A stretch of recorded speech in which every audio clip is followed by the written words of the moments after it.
الحمد لله رب العالمين وأشهد أن لا إله إلا الله وحده لا شريك له وأشهد أن محمدا عبده ورسوله صلى الله عليه وعلى آله وصحبه ومن تبع هداهم بإحسان إلى يوم الدين أما بعد. قال العلامة ابن القيم رحمه الله تعالى: ومنها الإحسان إلى الخلق ونفعهم بما يمكنه من المال والجاه والنفع بالبدن وأنواع الإحسان، فإن الكريم المحسن أشرح الناس صدرا وأطيبهم نفسا وأنفعهم قلبا، والبخيل الذي ليس فيه إحسان أضيق الناس صدرا وأنكدهم عيشا وأعظمهم هما وغما. وقد ضرب رسول الله صلى الله عليه وسلم في الصحيح مثلا للبخيل والمتصدق كمثل رجلين عليهما جنتان من حديد، كلما هم المتصدق بصدقة اتسعت عليه وانبسطت حتى يجر ثيابه ويعفي أثره، وكلما هم البخيل بالصدقة لزمت كل حلقة مكانها ولم تتسع عليه. فهذا مثل انشراح صدر المؤمن المتصدق وانفساح قلبه، ومثل ضيق صدر البخيل وانحصار قلبه.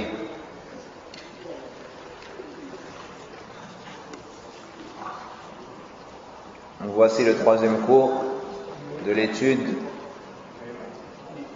des causes de l'apaisement de la poitrine, les causes de l'épanouissement de la poitrine du grand savant Mohammed ibn Abi Bakr ibn al-Qayyim, celui qui est connu sous le nom d'Ibn al-Qayyim al-Jawziyyah rahimahullah ta'ala. Il nous dit ici, et parmi elles, c'est-à-dire les causes de l'épanouissement de la poitrine, la bienfaisance envers les créatures et les servir de tout ce qui est possible, de bien, de dignité, de force physique et les différents genres de bienfaisance. Ici, Ibn al-Qayyim rahimahullah ta'ala nous enseigne que parmi les causes pour tranquilliser son cœur et avoir l'apaisement de la poitrine, il y a le fait d'être bienfaisant envers les serviteurs d'Allah tabaraka wa ta'ala, que ce soit avec ton argent, que ce soit de par ton rang social, en intercédant par exemple pour les gens, que ce soit avec ta force physique ou d'une autre manière. Ce qui importe, c'est que tu sois utile aux gens.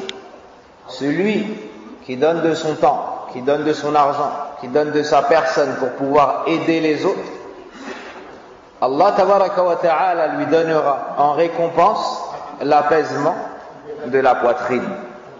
Puis l'auteur nous dit: le généreux, bienfaisant, a la poitrine la plus épanouie, l'âme la plus pure et le cœur le plus joyeux de tous les hommes. Par contre, l'avare, qui n'est point bienfaisant, a la poitrine la plus oppressée, la vie la plus difficile, et il est le plus malheureux, le plus inquiet. Le messager d'Allah sallallahu alayhi wa sallam a donné l'exemple de l'avare et de l'homme charitable comme deux hommes vêtus d'un bouclier en acier. Chaque fois que l'homme charitable est sur le point de faire un don, son bouclier s'élargit et s'étend au point qu'il traîne ses vêtements derrière lui et efface ses traces. Quant à l'avare, son bouclier se resserre sur lui et ne s'élargit pas lorsqu'il est sur le point de faire la charité. C'est l'exemple de l'épanouissement de la poitrine du croyant charitable et de son aisance et du resserrement du cœur de l'avare et son oppression. Donc ici, une qualité qu'il nous faut acquérir pour que puisse se parfaire cet épanouissement de la poitrine et du cœur. Le fait d'être généreux et bienfaisant envers les serviteurs d'Allah tabaraka wa ta'ala. Et tu ne dois pas oublier que les bienfaits que tu possèdes entrent dans les dons d'Allah tabaraka wa ta'ala. Al-mal, malullah. Wal-khalqu khalqu wal-amru amru. Les bienfaits que tu possèdes, l'argent que tu possèdes, tout cela appartient à Allah tabaraka wa ta'ala. Il te l'a mis dans ta main pour que toi, tu la remettes dans la main de ce serviteur. Et il y a une épreuve dans cela. Le riche est éprouvé par le pauvre. Le pauvre est éprouvé par le riche. Et Allah dit dans le Coran, وَجَعَلْنَا بَعْضَكُمْ لِبَعْضٍ فِتْنَةً أَتَصْبِرُونَ وَكَانَ رَبُّكَ بَصِيرًا.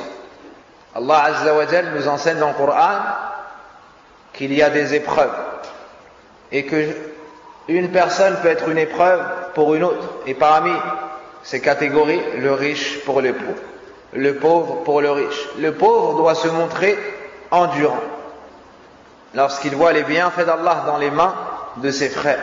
Et il ne doit pas avoir de hasad, de jalousie. Il doit plutôt invoquer Allah tabaraka wa ta'ala en faveur de ses frères. Le riche est éprouvé par le pauvre lorsqu'il le voit. Il ne doit pas tourner son regard, mais il doit plutôt chercher à l'aider avec ce qui lui est possible, comme argent, comme dua et d'autres manières. Donc il y a une épreuve dans cela. L'auteur rahimahullah ta'ala nous a cité ici différentes manières d'être profitable au serviteur d'Allah tabaraka wa ta'ala. Avec ton argent, tu pourras aider le pauvre, celui qui est dans le besoin. Que ce soit celui qui est en difficulté pour payer son loyer ou ses charges, que ce soit pour aider celui qui a du mal à se nourrir, que ce soit pour aider une personne à se marier, que ce soit pour aider une personne à voyager, pour aller apprendre la science, et ainsi de suite, quel que ce soit pour aider une personne à payer ses dettes, tout cela entre dans l'ihsan bil mal, avec avec l'argent. Il nous dit aussi wal jah. Al jah, c'est ta renommée, ta classe sociale, la place que tu as. Certaines personnes ont une influence de par leur poste, ou une influence de par leur rang social, ils sont connus auprès de telle autorité ou de telle famille. Tu peux être utile et être généreux en utilisant cette place qu'Allah Azza wa Jal t'a accordée.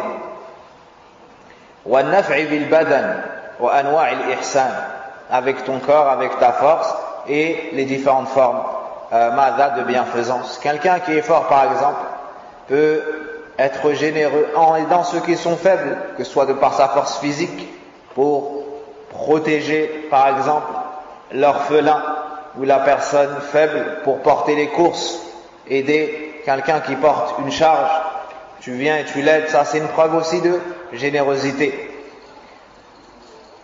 Ou avec tes connaissances, comme une personne qui aurait des connaissances dans la mécanique pourrait aider son frère qui a un problème de voiture, ou une personne qui aurait une connaissance dans d'autres domaines. Puis l'auteur nous dit puis il nous dit, certes, celui qui est généreux et fait preuve de bienfaisance est celui qui a la poitrine la plus élargie, le cœur le plus serein, le plus tranquillisé. Donc c'est celui qui a le cœur le plus profitable, le plus tranquillisé, le plus apaisé. Pourquoi? Parce que ces bienfaits que tu possèdes, c'est Allah Azza wa Jal qui te les a donnés. Il te les a donnés pour que tu les utilises dans ce qui lui plaît. Celui qui prend ses bienfaits et les garde auprès de lui, les thésaurise, comme l'ont fait les gens du livre, n'en tirera pas profit. Et ça deviendra pour lui, après avoir été un bienfait, un souci, une cause de peine, une cause de tristesse. À l'image de l'avare, avant d'avoir cet argent dans la main, il se sent mal, car il ne l'a pas dans la main. Il n'est pas apaisé.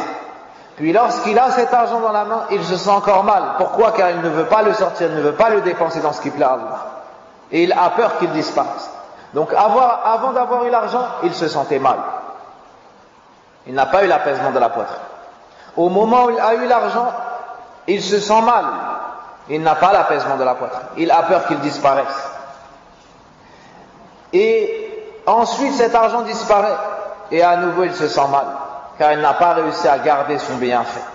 Car pour garder les bienfaits d'Allah tabaraka wa ta'ala, ou pour qu'ils augmentent, il faut être reconnaissant envers Allah, comme Allah nous le dit dans le Coran.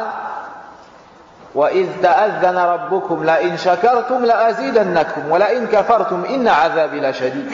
Et lorsque ton Seigneur proclama, si vous êtes reconnaissant, assurément j'ajouterai de mes bienfaits. Donc le bienfait d'Allah se garde en te montrant reconnaissant envers lui. Et parmi la reconnaissance des bienfaits d'Allah Azza wa Jal, les utiliser pour aider ses serviteurs. Aussi, celui qui est avare ne trouve pas l'apaisement de la poitrine, car ses bienfaits obstruent son cœur. Il n'a pas la dunya dans sa main, il a la dunya dans son cœur.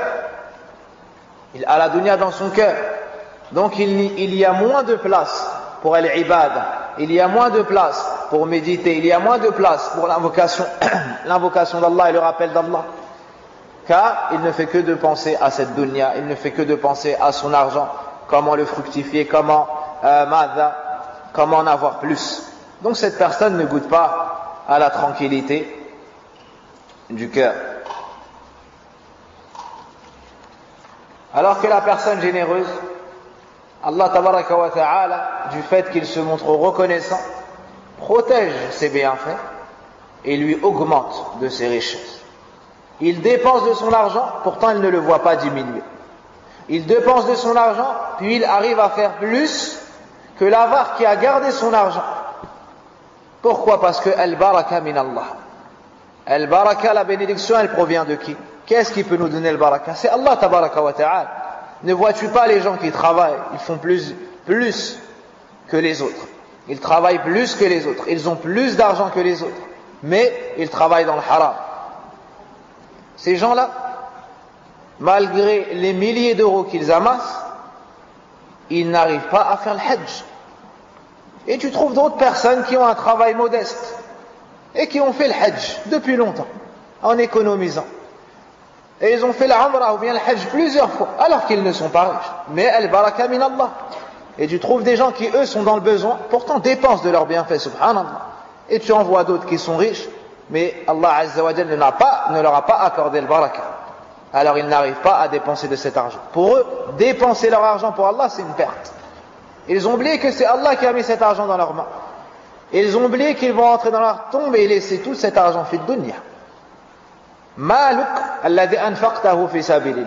Ton argent, ce que tu possèdes en réalité, c'est ce que tu as dépensé pour Allah. Ça c'est ton argent, ça t'appartient. Amma ce que tu as gardé, sache que c'est l'argent de tes héritiers. C'est l'argent des autres. C'est pas ton argent. Tu ne vas pas l'utiliser. Idha mat al-abd ma yudfan bimali. Lorsque le serviteur décède, on ne l'enterre pas avec son argent. Et comme le prophète sallallahu alayhi wa sallam nous le dit, atba'ahu thalath. Il y a 3 choses qui te suivent. Tes richesses, ta famille et tes actions. Puis il y a 2 choses qui reviennent, qui restent fi dunya, et il y a une seule chose qui te suit, dans ta tombe. Puis yawm al-qiyamah, qu'est-ce qui revient? Ta famille et tes biens. Et après ton enterrement, ils vont se partager tes richesses. Ton épouse, tu vas la laisser fi dunya, elle va se remarier. Tes enfants, tu vas les laisser fi dunya, ils vont se partager ton héritage. Et pour les mères d'entre eux, ils vont faire dua pour toi de temps à autre. Beaucoup au début, puis peu vers la fin. Et tu seras seul avec tes actions. Et wallahi, personne ne pourra venir t'aider. Et à ce moment-là, te sera utile ces sadaqat, cette bienfaisance. Tel jour, tu as aidé tel pauvre. Ben, tu vas le voir dans ta tombe, tu vas le voir yawm al-qiyamah. Tel jour, tu as aidé un tel dans ses dettes et ses difficultés financières. Ben, c'est ça que tu vas trouver dans ta tombe. Et c'est ça que tu vas trouver yawm al-qiyamah. Donc cette chose que tu minimises fi dunya, wallahi, c'est ça qui va t'aider yawm al-qiyamah. Le prophète sallallahu alayhi wa sallam nous dit, ittaqin nar walau bi shiqqi tamr. Prémunis-toi du feu de l'enfer, protège-toi du feu de l'enfer en donnant en aumône ne serait-ce que la moitié d'une date. La moitié d'une date, subhanallah. Est-ce que l'un d'entre nous trouve trop difficile de donner en aumône la moitié d'une date? C'est une chose très facile. Mais cette main ne peut se bouger que par la permission d'Allah. At-tawfiq aziz jiddan. Le fait de réussir à faire une bonne action, c'est une chose qui est très difficile. Sauf si Allah t'aide. Wallahi, lorsque tu vois une personne dans le besoin, pour mettre ta main dans ta poche, prendre une seule pièce et lui mettre dans sa main, si Allah ne t'aide pas, tu ne peux pas réussir cette action. Même si tu as des millions, tu ne pourras pas donner une pièce. Et wallah, fattawfiqu biyadillah. Pour réussir à être bienfaisant, comment est-ce qu'il faut faire? Est-ce qu'il faut avoir beaucoup d'argent? Non. Il faut qu'Allah Azza wa Jal t'accorde la réussite. Donc, aslul ihsan tawfiqullah. La base de la bienfaisance, c'est l'aide d'Allah. Donc, demande à Allah Azza wa Jal qu'il te joigne au nombre des bienfaisants. Allah Azza wa Jal an yuwaffiqana.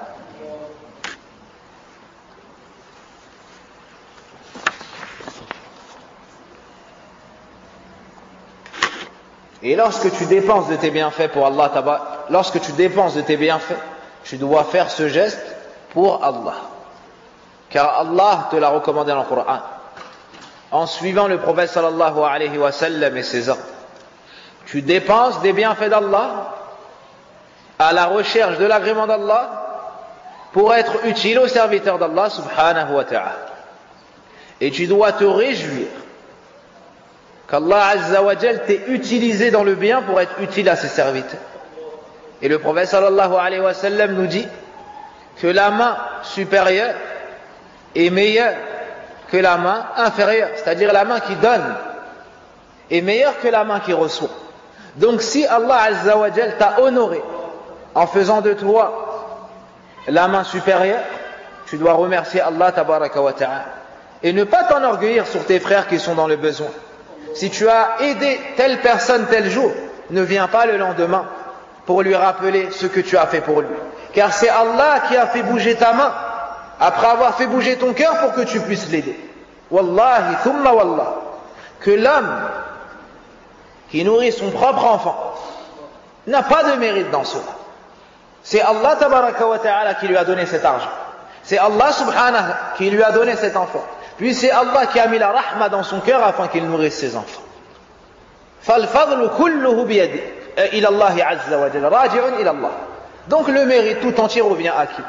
La louange tout entière revient à qui? À Allah subhanahu wa ta'ala. Et le riche qui a pu aider le pauvre doit remercier Allah tabaraka wa ta'ala car c'est lui qui l'a utilisé dans le bien. Après cela, tu dois faire ça rahmatan bil fuqara. Tu dois faire cela par pitié envers les gens qui sont dans le besoin. Tu dois faire cela ta'assiyan bi rasulina al-karim sallallahu alayhi wa sallam. Tu dois faire cela aussi en prenant exemple sur notre prophète sallallahu alayhi wa sallam. Cette personne qui fait don de générosité, de ses bienfaits, de son argent, de sa personne, de son temps, sera la personne qui aura la poitrine la plus élargie et le cœur le plus apaisé. Pourquoi? Car il a fait une chose qui plaît à Allah. Alors Allah tabaraka wa ta'ala va lui mettre dans son cœur la tranquillité et le repos.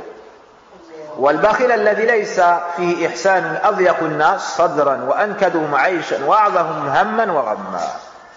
Quant à l'avare, qui n'est point bienfaisant, celui-ci a la poitrine la plus oppressée, la vie la plus difficile et le plus malheureux, le plus inquiet.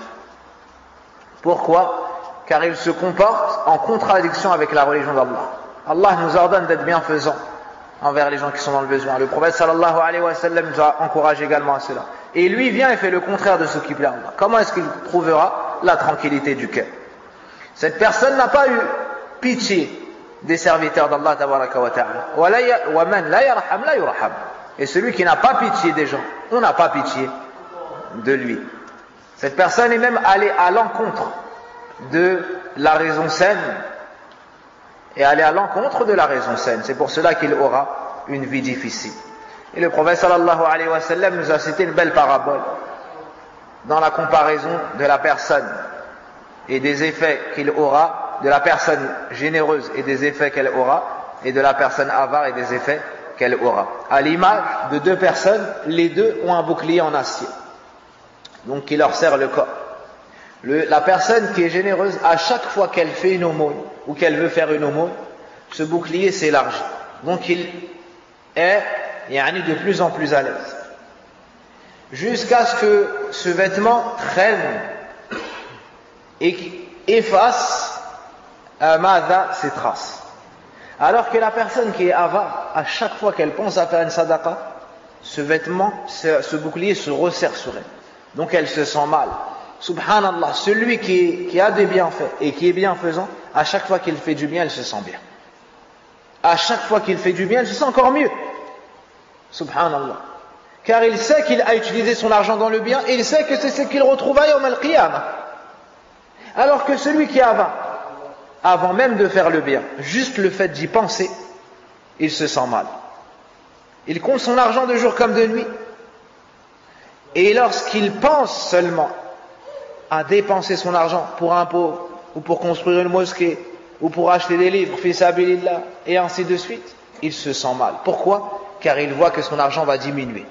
Car il voit qu'on lui prend ce qui lui revient de droit à lui. Il a oublié que cet argent c'est à Allah. Il a oublié que cet argent doit servir, fi sabilillah. Alors il se sent mal, avant même de le sortir. Que pensez-vous donc après la sortie de cet argent, après la dépense de cet argent? Wallahu al-musta'an. Puis l'auteur, rahimahullah ta'ala, nous cite une autre qualité qu'il nous faut avoir pour avoir l'apaisement de la poitrine. Et il y a une relation directe entre cette cause et la cause passée.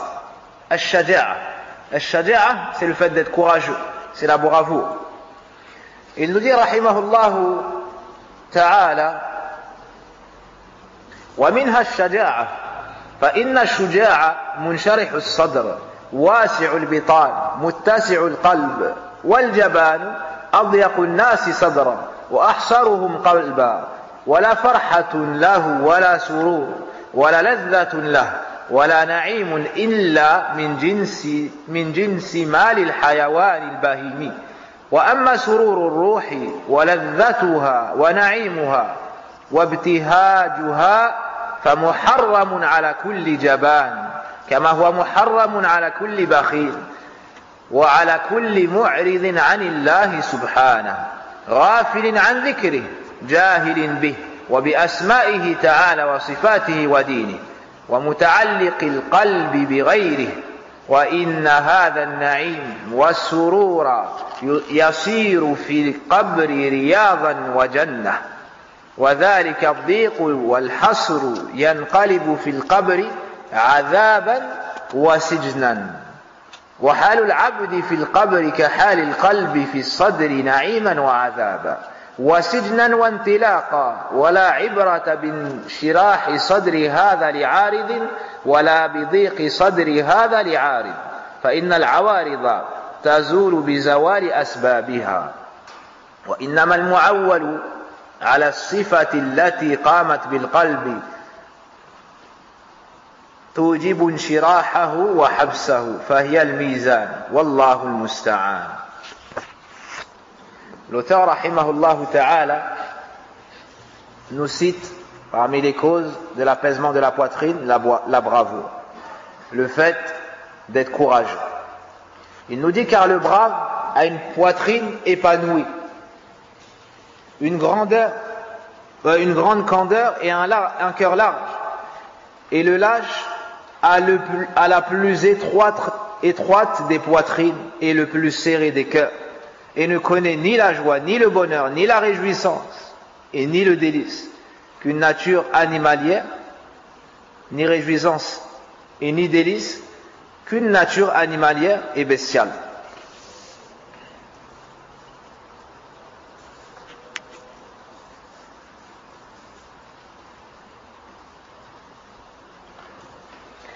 Or la réjouissance de l'âme, son plaisir, son aisance et sa jubilation sont interdits à tout lâche, comme ils le sont à tout avare, et à toute personne se détournant donc d'Allah, insouciant de son rappel, l'ignorant ainsi que ses noms, ses attributs et sa religion, et ayant le cœur attaché à autrui.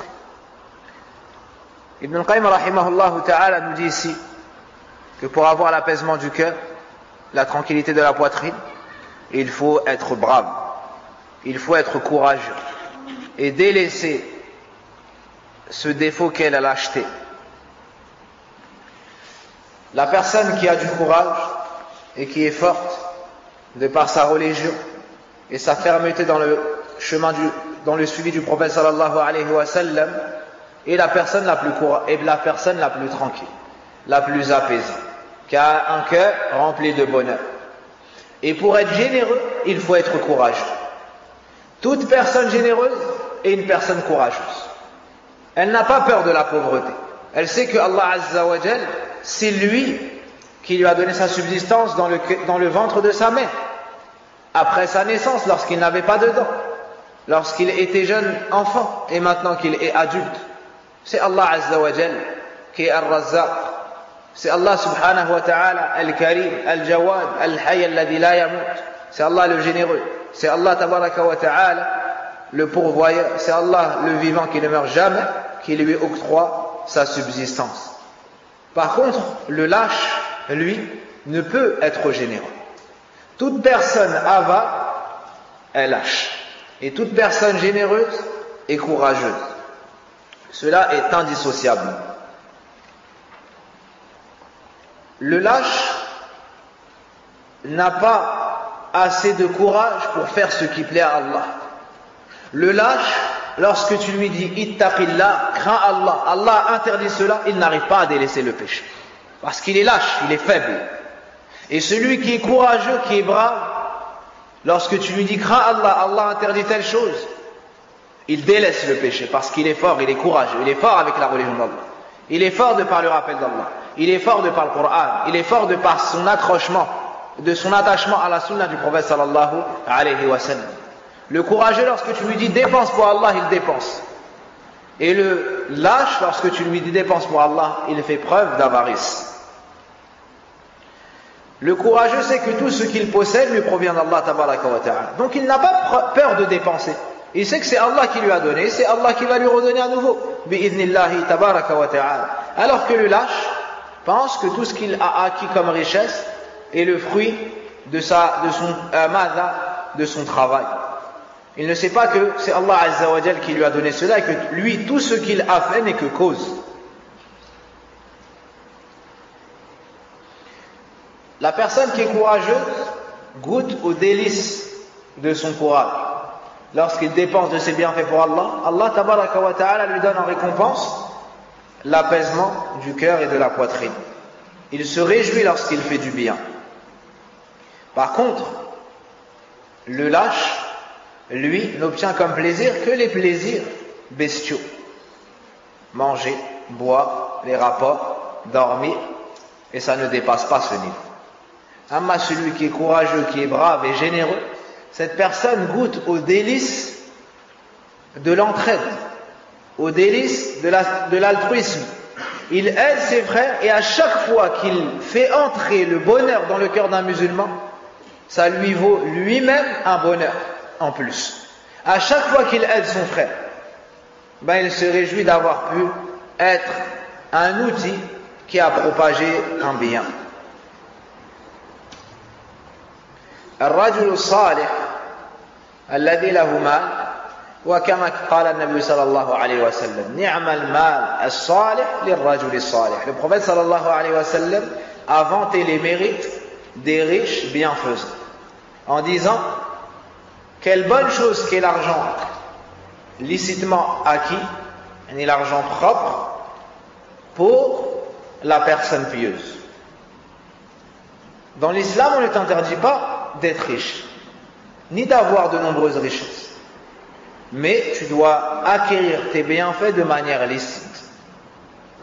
Et cet argent est un bienfait pour la personne qui est pieuse. Pourquoi? Car la personne qui est pieuse sait comment se rapprocher d'Allah avec son argent, comment utiliser son argent. Alors que la personne qui est désobéissante utilise les bienfaits d'Allah pour désobéir à Allah tabaraka wa ta'ala. La personne qui est désobéissante à Allah, par exemple, arrivée au mois de Ramadan, au lieu de dépenser son argent pour aider les pauvres, elle va remplir sa table de bienfaits d'Allah, puis jeter tout cela à la poubelle et tomber dans l'israf. Et dans Tabdhir, innal mubadhirina kanu ikhwana ash-shayatin. Ils vont tomber dans le gaspillage. Et Allah nous dit dans le Coran, certes ceux qui gaspillent sont les frères des shayatin, ou ont une ressemblance avec les shayatin. Ceux qui ne sont pas pieux et qui ont de l'argent vont dépenser cet argent par exemple pour acheter de l'alcool, ou pour acheter des cigarettes, ou pour acheter de la viande pas halal, ou pour acheter ce qui déplaît à Allah tabaraka wa ta'ala. Donc ces gens-là ont de l'argent, mais est-ce qu'ils sont reconnaissants envers Allah azza wa jalla? Non. Alors que celui qui est pieux, il va rechercher qui est dans le besoin pour pouvoir l'aider, qui est malade pour pouvoir dépenser pour lui, quelle femme est veuve pour pouvoir assurer sa tranquillité, quel enfant est orphelin pour pouvoir l'entretenir, quelle mosquée est en phase de construction pour pouvoir continuer cet édifice, et ainsi de suite, et ainsi de suite. Qui veut partir apprendre sa religion pour pouvoir s'associer à lui dans la récompense. Il va chercher ses proches parents pour voir qui est dans le besoin, pour pouvoir les aider. Donc, d'avoir de l'argent, ça ne suffit pas pour faire du bien et être bienfaisant. Il faut avoir la piété et la science pour savoir de quelle manière on va pouvoir le plus se rapprocher d'Allah tabaraka wa ta'ala avec cet argent.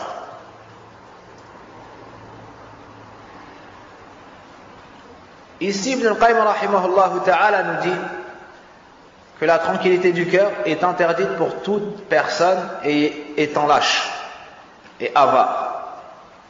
Ces gens-là n'ont pas connaissance du vrai commerce. Tijaratun lan tabur, du commerce qui est fait avec Allah tabaraka wa ta'ala.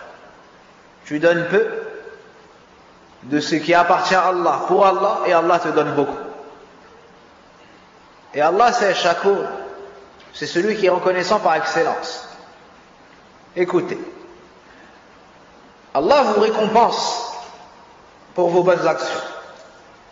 Lorsque tu donnes à un pauvre ou à la personne qui est dans le besoin, c'est qui est-ce qui te récompense? C'est Allah, ça. Taïb. Ton patron, lorsque tu travailles pour lui, il te donne ton salaire. Il a besoin de toi. Tu lui as rendu service. Et sans toi, il n'aurait pas pu faire ses bénéfices. Il a besoin de tes aptitudes et de ta capacité, de ta force, de ton temps. Alors, à la fin du mois, il te donne ton salaire. Et toi, tu te réjouis car tu as besoin de cet argent. Donc, tu mérites cet argent. Tu lui as rendu service, il a besoin de toi, tu as besoin de lui. Maintenant, Allah tabarak, regardez, maintenant, entre la créature et son créateur. Qui est-ce qui t'a donné ses membres? Qui est-ce qui t'a créé? Allah subhanahu. Qui est-ce qui t'a donné l'aptitude pour pouvoir faire ce travail, cette intelligence, et cette capacité, cette force? C'est Allah subhanahu. Sahih? Qui est-ce qui t'a envoyé le prophète sallallahu alayhi wa sallam pour t'enseigner comment pouvoir te rapprocher d'Allah, ce qui plaît à Allah? Allah subhanahu. Puis qui est-ce qui a mis dans ton cœur l'iman? Allah. Qu'est-ce qui t'a donné le tawfiq, l'amour et l'envie d'obéir à Allah? Allah. Au final, tu as pu faire cette bonne action. Sahih? Grâce à qui? Allah subhanahu wa ta'ala. Et après tout cela, Allah te rétribue et te récompense. Il te pardonne tes péchés. Il te met au paradis dans ta tombe. Et ensuite te fait rentrer dans le paradis de l'au-delà. Alors qu'il n'avait pas besoin de ton adoration. Alors qu'il n'avait pas besoin de toi. Alors qu'il n'avait pas besoin de ta bonne action. Alors que c'est lui qui t'a aidé. Et au final, c'est lui qui te rétribue. Donc, fi'lan, innahu ash-shakur. Allah subhanahu wa ta'ala, par excellence, est celui qui a cette appellation. Ash-shakur subhanahu wa ta'ala. Donc, celui qui avare et celui qui a de la lâcheté souffre dans ce bas monde. À chaque fois qu'il veut faire un bien, sa lâcheté l'empêche. À chaque fois qu'il veut aider quelqu'un, son avarice l'empêche. Contrairement à celui qui sait que tous ses bienfaits lui proviennent d'Allah tabaraka wa ta'ala et que c'est Allah tabaraka wa ta'ala qui lui a donné tout cela. Al-Bakhil, celui qui est avare, vit dans les tourments dans ce bas monde. Il est tellement avare qu'il se montre avare même devant les droits d'Allah tabaraka wa ta'ala. Dans la salade par exemple, Allah tabaraka wa ta'ala lui a dit warki'u ma'ar raki'in, lui a ordonné de faire la prière en groupe. Ben, il est avare même dans son temps qu'Allah lui a donné. Allah Azza wa Jalla lui a ordonné de faire la prière à l'heure. Il est avare même dans cela. Il ne veut pas prier à l'heure, il veut prier comme il le veut lui. Il ne veut pas être un esclave d'Allah tabaraka wa ta'ala, il veut faire comme lui, bon lui semble. Allah subhanahu wa ta'ala lui a ordonné de dépenser à des moments précis pour des gens précis. Ben lui ne veut pas faire cela. Arrivé au moment de la zakat, il se dit si je sors ma zakat, je vais avoir moins d'argent. Subhanallah, il ne donne pas le droit, haqqul mal, le droit des bienfaits d'Allah tabaraka wa ta'ala, il ne sort pas la zakat. Arrivé au moment de zakatul fitr, sa'un min at-ta'am, subhanallah, environ 2 kilos, entre 2 et 3 kilos de nourriture. Même pour donner cela, il a du mal. Et dans le meilleur des cas, il donne de l'argent à quelqu'un, il lui dit va acheter et donne à qui tu veux. Yani même mettre un pied devant l'autre pour aller acheter la zakat, puis la mettre dans la main de celui des ayants droit, même ça, même pour ça il est avare. Alors il cherche les caisses dans les mosquées où il y a écrit 5 € zakatul fitr. Et il dit oui, tel imam a dit qu'on pouvait faire cela. On lui dit mais le prophète sallallahu alayhi wa sallam a dit sa' min at-ta'am. Il dit oui mais l'imam tel a dit ainsi. Il sait qu'il y a des hadiths. Il sait que c'est la sunna du prophète sallallahu alayhi wa sallam. Lakinnahu bakhil. Mais il est avare avec son temps. Il est avare avec son temps. Il ne veut pas mettre en pratique la sunna du prophète sallallahu alayhi wa sallam parce que pour lui c'est plus facile de prendre 5 € et de les mettre dans une boîte. Qui vont être distribués à qui? Allahu a'lam.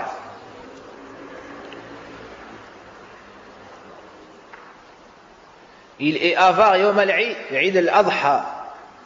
Il ne veut pas prendre une bête et l'immoler pour Allah tabaraka wa ta'ala pour se rapprocher de lui. Non, il dit nous ne mangeons pas de viande. Alors, je vais garder cet argent. Lorsque tu immoles la bête, c'est pas pour la viande à la base, c'est ta'zimullah subhanahu wa ta'ala, ta'abbudan lillah, taqarruban ilayhi. C'est pour te rapprocher d'Allah subhanahu wa ta'ala. C'est un signe d'émancipation d'Allah, de respect pour Allah, d'humiliation devant Allah tabaraka wa ta'ala, c'est pour l'adorer et se rapprocher de lui. Et les exemples sont nombreux.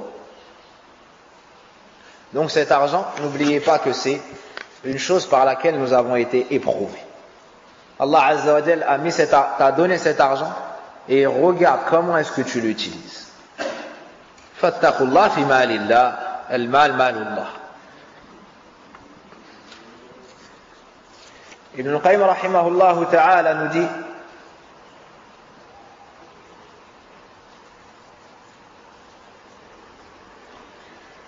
que le lâche est loin de la connaissance d'Allah, de ses attributs, de sa religion.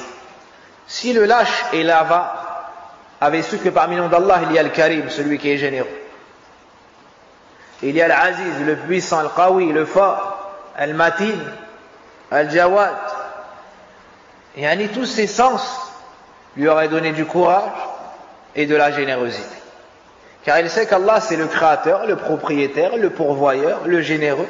C'est aussi le puissant, le fort, le sage, le miséricordieux. Donc Allah ne va pas t'abandonner. Allah te défend, Allah te protège, Allah te secourt. Donc ces sens-là, la connaissance d'Allah à travers ses attributs, font que tu es la personne la plus courageuse et la personne la plus généreuse. C'est pour cela que le plus courageux, le plus généreux, c'était qui? C'était le prophète sallallahu alayhi wa sallam. Les compagnons disent que durant la guerre, lorsque la situation était critique, on se mettait derrière le prophète sallallahu alayhi wa sallam. Il se mettait derrière le prophète sallallahu alayhi wa sallam car lui ne rebroussait jamais chemin. C'était l'homme le plus fort et le plus courageux. C'était l'homme le plus fort et l'homme le plus courageux. Et c'est ainsi qu'étaient les compagnons du prophète sallallahu alayhi wa sallam. Ils n'avaient peur de personne. Ils ne craignaient dans la religion d'Allah le reproche de personne. Ils recommandaient le bien, interdisaient le mal, sans pour autant craindre le reproche des gens. Ils ont fait scission avec le kufr, ils ont fait scission avec le paganisme. Et pour certains, ils ont perdu toute leur richesse et perdu toute leur famille lorsqu'ils ont choisi l'islam. Mais ce courage et cette générosité a fait qu'ils sont restés fermes dans la religion d'Allah tabaraka wa ta'ala. Certaines personnes au jour d'aujourd'hui choisissent l'islam, choisissent la sunna du prophète sallam. Puis lorsqu'ils reçoivent quelques nuisances qui représentent un grain de sable devant la nuisance du prophète qu'a reçu le prophète sallam et les compagnons, alors ils rebroussent chemin et ils repartent pour certains dans le kufr et pour certains dans la bid'a, parce que leurs parents les ont critiqués et parce que leurs proches se sont éloignés d'eux ou bien les ont rejetés. Wallahi, c'est meilleur pour toi que tu meurs pauvre, loin de toute personne, mais aimé, proche d'Allah tabaraka wa ta'ala, plutôt que riche auprès de ta famille, mais dans le kufr ou bien dans la bid'a. Subhanallah. Lorsque tu choisis la sunna, lorsque tu choisis l'islam, anta ma'allah. Anta ma'allah. Tu es avec Allah tabaraka wa ta'ala. Tu es le groupe qui est imbattable. Tu es le groupe, tu fais partie du groupe qui est imbattable. Tu es avec Allah subhanahu wa ta'ala. Tu es préservé par Allah, secouru par Allah. Tu peux, de quoi est-ce que tu pourrais avoir peur alors que tu es avec Allah? Allah musta'an.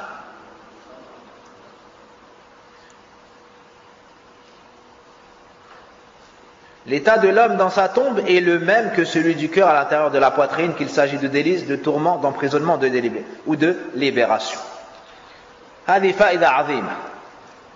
C'est une grande science ici que nous donne Ibn al-Qayyim rahimahullah. L'état que tu auras dans ta tombe est semblable à l'état de ton cœur dans ta poitrine. Si dans ta poitrine, ce qui faisait vivre ton cœur, c'est dinullah, la religion d'Allah, at-tawhid, dhikrullah, al-shaja'a, l'adzatu dhikrillah, le rappel d'Allah et ainsi de suite, ben tu auras ces mêmes délices dans ta tombe. Tu auras ces mêmes délices dans ta tombe avec un comment différent. Et si dans ce bas monde, tu étais loin d'Allah, dans les soucis de la dunya, loin du rappel d'Allah, loin du tawhid, loin de la religion d'Allah, ben tu auras cette même souffrance dans ta tombe. Wallahu al-musta'an. L'auteur nous dit ensuite, il ne faut pas se fier à un épanouissement ou un resserrement passager d'une poitrine. Car les incidents disparaissent avec la cessation des causes. Lorsqu'Ibn al-Qayyim rahimahullah ta'ala nous enseigne les causes de l'épanouissement de la poitrine, il ne faut pas croire que le croyant qui a la poitrine, qui a la religion, ou plutôt la foi complète, l'épanouissement de la poitrine, est une personne qui n'a aucun problème dans sa vie, aucun malheur, ni pauvreté, ni décès dans sa famille, ni maladie et autres. Non. La personne qui a la poitrine apaisée et l'épanouissement du cœur peut avoir des problèmes, peut avoir des soucis, mais il soigne cela avec le rappel d'Allah, avec l'endurance, avec la foi au destin, avec l'iman, avec le tawhid, avec le sidq ma'Allah, avec le dua. Et lorsque la cause disparaîtra, ben le souci disparaîtra avec. Donc ce qui compte, c'est ton état de base, l'état sur lequel tu restes habituellement. De la même façon, al-kafir, le mécréant par moment, peut avoir une cause de jouissance, d'épanouissement. Mais est-ce que c'est son état de base? Est-ce qu'il va rester comme ça? Non. Dès que cette cause va disparaître, cet épanouissement va disparaître avec. Par exemple, ceux qui adorent les femmes et courent après chaque femme pour commettre l'adultère, ces gens-là, au moment où ils attrapent leur proie, parmi les femmes dépravées et dépourvues des raisons, à cet instant même, ils goûtent à un semblant d'épanouissement.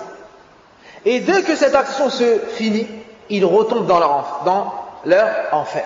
Sahih. Est-ce que ces gens-là, on peut dire qu'ils ont l'épanouissement de la poitrine? Non, ce sont des gens qui sont châtiés par leurs péchés. Celui qui vole et court après la dunya et la richesse, au moment où il réussit à voler 1000 euros, 2000 euros, 10 000 euros, peut-être qu'il doit vendre, ou bien il vend de la drogue pour avoir de l'argent, alors qu'Allah le voit et les anges notent tout ce qu'il fait. Celui qui vole, celui qui vend de la drogue, celui qui tue, celui qui, pour avoir de l'argent. Au moment où il obtient cet argent, il se peut qu'il ait un semblant d'épanouissement du cœur et de la poitrine. Mais dans la minute qui suit, il se rappelle qu'Allah l'a vu. Il se rappelle que les anges ont noté. Il se rappelle qu'il va mourir demain, qu'il va laisser cet argent, qu'il va rentrer dans sa tombe, qu'il sera questionné, qu'il va revenir chez Allah et qu'Allah va le juger. Est-ce que ces gens-là vont goûter à l'épanouissement de la poitrine? La wallah. ces gens-là sont dans la souffrance. À chaque fois qu'ils obtiennent leur but, pendant quelques secondes, ils ont un plaisir éphémère, puis ce plaisir éphémère se transforme en châtiment. Alors il est obligé de recommencer cette action. Pour soigner cette souffrance, il retombe donc à nouveau dans le plaisir éphémère, que ce soit dans le vol, dans la vente de drogue, que ce soit dans le zina, que ce soit dans madha. Certains même trouvent leur plaisir dans le namiba, le colportage, le riba, le fait de manger la chair de leurs frères en mentant sur les gens, en parlant sur les gens. Et immédiatement après, ils sont châtiés à nouveau par cette fausse cause de plaisir. Donc c'est un cercle vicieux. Ils sont châtiés, ils tournent en rond, fait dunya. Et ce qui les attend dans leur tombe est bien plus douloureux et bien plus durable. Et ce qui les attend yawm al-qiyamah fi an-nar est bien plus douloureux et bien plus durable. Wa inna lillahi wa inna ilayhi raji'un. فلنستيقظ من غفلتنا ولنقبل على شأننا وعلى طاعة الله سبحانه وتعالى وعلى طلب العلم. Après avoir compris cela, nous devons tous nous réveiller de notre insouciance. On doit divorcer à 3 reprises les passions. On doit revenir vers Allah, nous repentir. On doit apprendre notre religion, nous asseoir dans les assises de science et avoir la ferme intention de ne plus retomber dans l'égarement et l'éloignement d'Allah tabaraka wa ta'ala. Puis il dit au final, Wallahu al-musta'an, c'est auprès d'Allah que nous recherchons l'aide.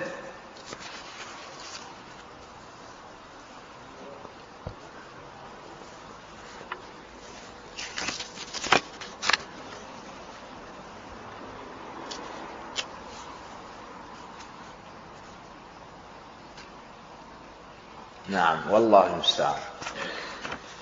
ومنها بل من أعظمها إخراج دغل القلب من الصفات المذمومة التي توجب ضيقه وعذابه وتحول بينه وبين حصول البر.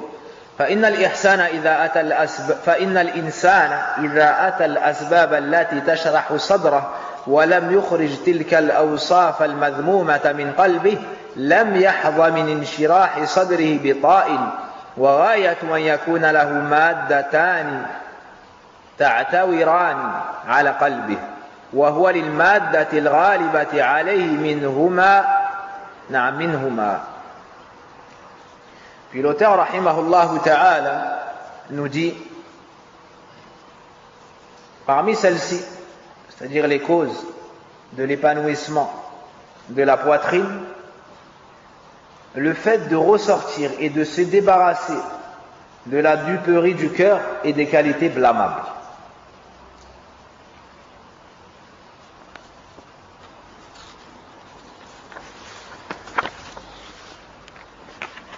L'auteur rahimahullah ta'ala nous montre à travers ce point que de faire le bien ne suffit pas à avoir l'apaisement du cœur. Et il a attiré notre attention sur cela également dans le point passé. C'est qu'il faut at-tasfiya thumma tarbiya. Il nous faut la purification de tout le mal, yani l'épuration, et se débarrasser de tout le mal et remplir du bien. Donc tu nettoies ton cœur du mal et de ses défauts, tu nettoies ta personne du mal et de ses défauts, et ensuite tu remplis ton cœur et ta personne des qualités. Ça c'est un point très important. Et l'ignorance de ce point a empêché bon nombre de personnes d'acquérir un niveau confortable dans l'épanouissement de la poitrine, du cœur, et également d'avancer dans la religion. On entend souvent des gens dire, moi j'apprends, je mémorise, j'étudie, mais j'arrive pas, par moments je me sens comme ceci et comme ça. Vous savez pourquoi, chers frères? C'est ce que nous dit ici Ibn al-Qayyim. C'est que le bien, ça ne suffit pas. Il faut aussi enlever le mal.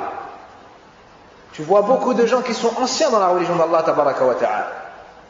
Lorsque tu les croises, à première vue, tu te dis, cette personne a dû étudier, elle est ancienne dans la sunna, et ainsi de suite. Mais lorsque tu l'entends s'exprimer, on dirait qu'elle vient d'entrer dans la sunna. Elle parle mal, elle s'exprime mal, elle a un langage des gens de la rue. Des gens de la rue, et je pèse mes mots. Et comment est-ce que tu peux voir un homme portant la sunna, étant ancien dans la religion d'Allah Azza wa Jal, ayant rencontré peut-être des savants, Mais lorsqu'il se tient devant toi, tu vois qu'il a un mauvais comportement. Lorsqu'il s'exprime, il parle à la manière des gens qui n'ont pas reçu d'éducation. Lorsqu'il est éprouvé, il se met en colère et profère de mauvaises paroles. Ces gens-là, leur problème c'est qu'ils n'ont pas été éduqués. Bihamdillah azza wa jalla, ils ont été guidés à la sunna, mais il leur manque at-tasfiyah, il leur manque at-tarbiyah, il leur manque l'éducation. Alors qu'à l'inverse, tu vois une personne qui est entrée dans le din depuis 1 an, depuis 2 ans. Il a connu la sunna, mais Allah lui a facilité les bonnes fréquentations. Et wallahi que ça fait toute la différence.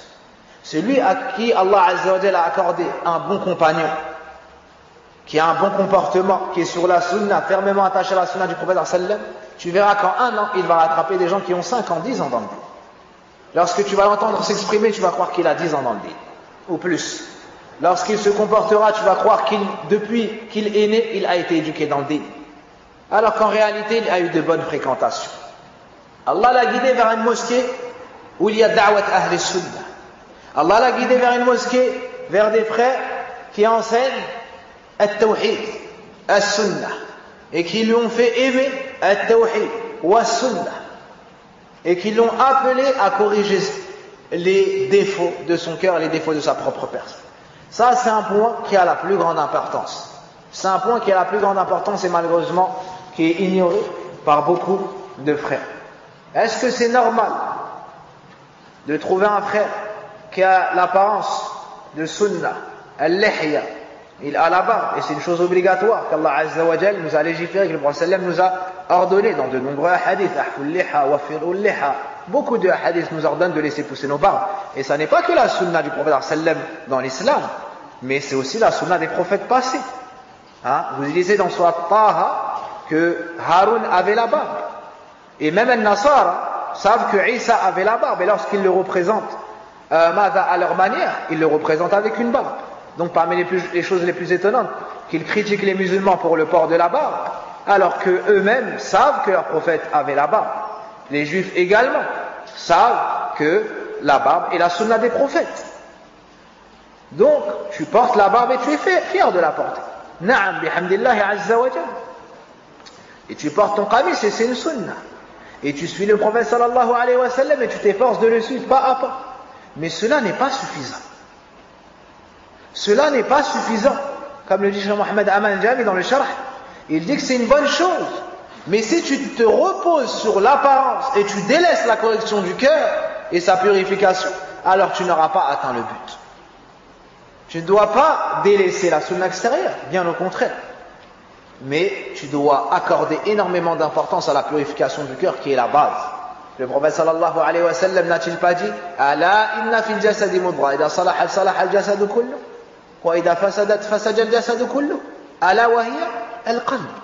Le prophète sallallahu alayhi wa sallam nous rappelle cette grande base en nous disant il y a dans le corps un morceau de chair, s'il est bon, tout le reste du corps le sera, et s'il est mauvais, tout le reste du corps le sera, c'est le cœur.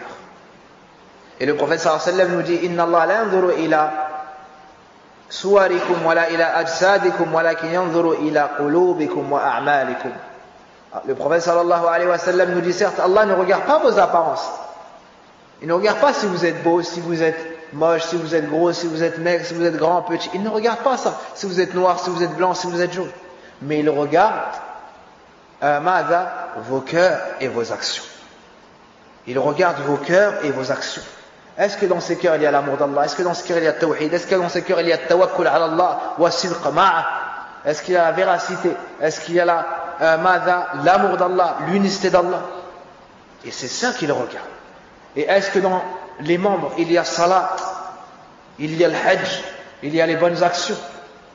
C'est cela, mahal nadarillahi subhanahu wa ta'ala. C'est ce qu'Allah tabaraka wa ta'ala regarde. Donc on doit corriger nos cœurs et nous débarrasser de ces manquements. Comme par exemple al-hasad, la jalousie, al-ghil, wal-hiqd, wal-ghish, la jalousie. Tu vois tes frères dans le bien, tu es jaloux de lui. Tu vois ton frère qui a de l'argent, une belle voiture, tu es jaloux de lui. Tu dois corriger cela, te rappeler que c'est Allah qui lui a donné, te réjouir pour ton frère et soigner ton cœur. Comment est-ce que tu soignes ton cœur? en invoquant Allah, qui lui ajoute de ses bienfaits. Et Shaitan veut que tu sois l'ennemi de son frère parce qu'il est riche. Toi, fais le contraire de Shaitan. Invoque Allah et demande à Allah de lui ajouter de ses richesses. Et demande à Allah la même chose pour toi, ou plus encore. Celui qui a donné à Amr, c'est celui qui peut donner à Zayd. Tabaraka wa ta'ala. Tu dois corriger ton cœur de l'avarice, le fait d'être avare. Radin. Demande à Allah Azza wa Jal qu'il purifie ton cœur. Tu dois aimer le bien pour tes frères comme tu l'aimes pour toi-même. Et tu ne dois pas aimer que le mal touche un de tes frères. وأسأل الله تبارك وتعالى ينفع عن إخواننا كل ضرر وسوء في كل مكان ويحفظهم ويحقن دماءهم ويحفظ أعراض المسلمات في كل مكان. Et on demande à Allah Azza wa Jal de préserver l'honneur de nos frères et sœurs dans tout pays, qu'il les préserve et préserve leur sang et leurs personnes dans tous les pays. L'auteur nous dit, car si l'homme entreprend les moyens qui épanouissent sa poitrine sans se débarrasser des défauts de son cœur, il n'y aura aucune utilité de l'épanouissement de sa poitrine. C'est-à-dire celui qui s'occupe que des qualités, comme dhikrullah, comme le tawhid, comme la crainte d'Allah, comme l'amour d'Allah, mais il oublie de purifier son cœur, ben celui-ci ne tirera pas pleinement profit de ses qualités pour avoir l'apaisement et l'épanouissement de la poitrine. Il y aura toujours des manquements dans son épanouissement. Il nous dit ensuite, en fin de compte, deux natures se disputeront son cœur. Et ce sera la majoritaire qui l'aura, c'est-à-dire qui l'emportera. Celui qui ne soigne pas son cœur de tous ses défauts et de toutes ses maladies, et qui ne fait que prendre les qualités, au final il y aura un combat entre le bien qui se trouve dans son cœur et le mal qui s'y trouve. Et au final, l'un des deux l'emportera. Soit le bien, soit le mal. Soit le bien, soit le mal. Donc soit au final, il va rester mauvais et sera dans ses soucis. Soit au final, il va devenir bien et aura l'épanouissement de la poitrine. Il faut se passer de l'excédent du Naam.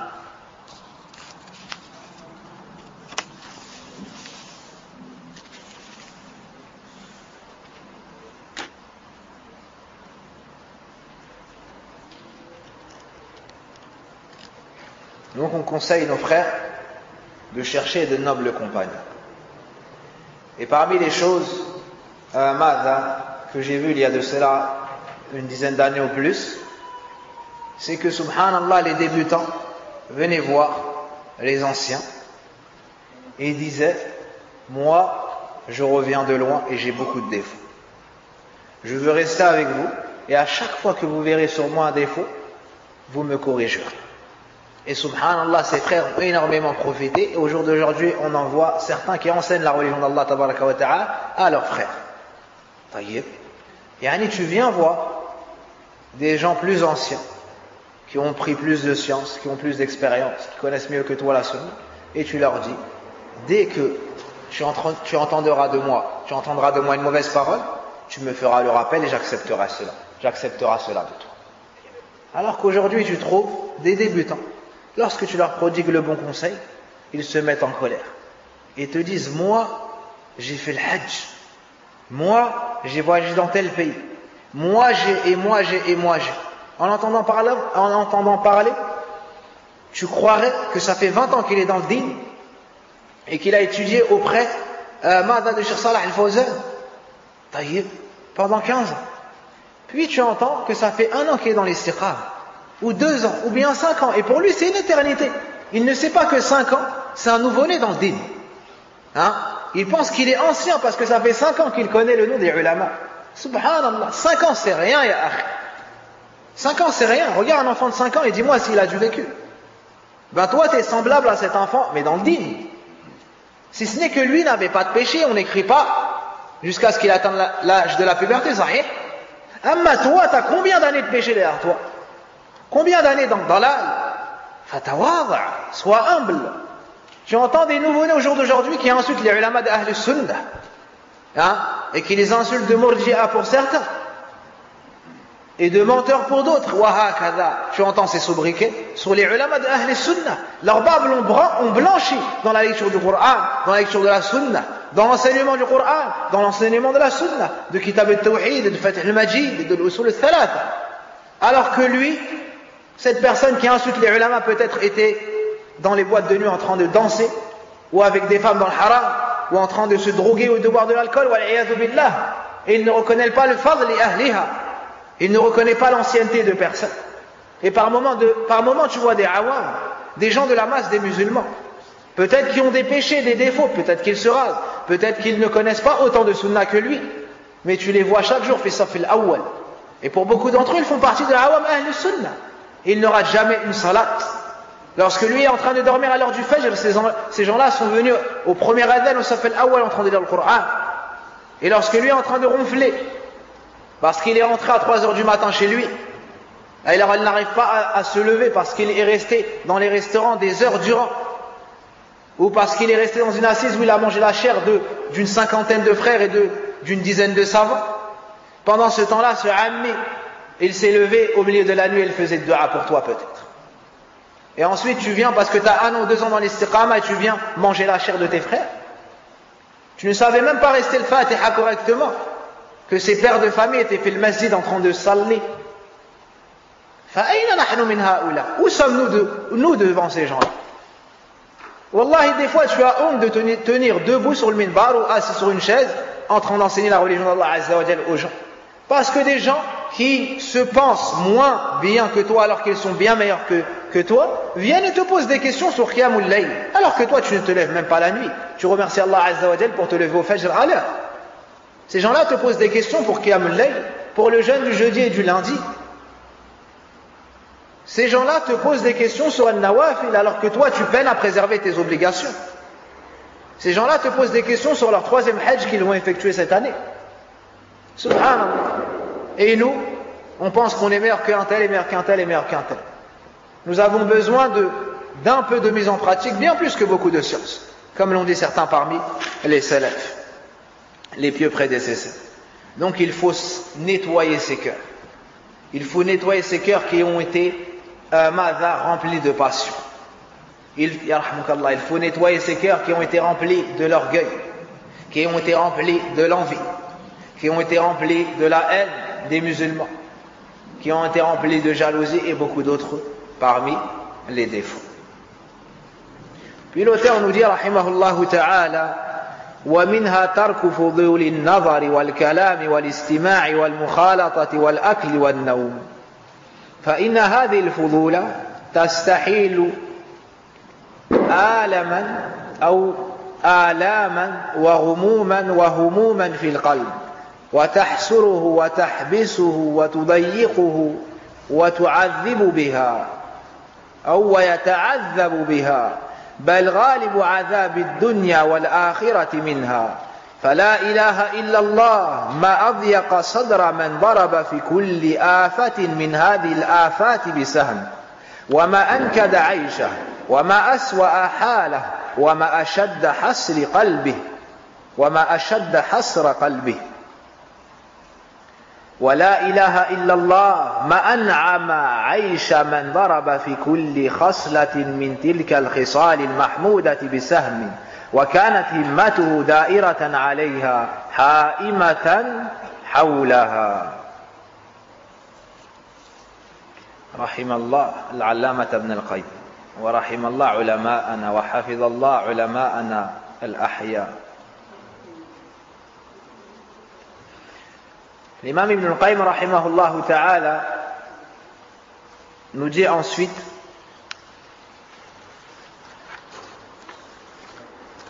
qu'il nous faut, pour avoir, donc parmi les causes de l'apaisement de la poitrine, il y a également le fait de se débarrasser de tous les excès, que ce soit dans la vue des choses, le regard, les excès de regard, de parole, d'écoute, de fréquentation, de nourriture, de sommeil.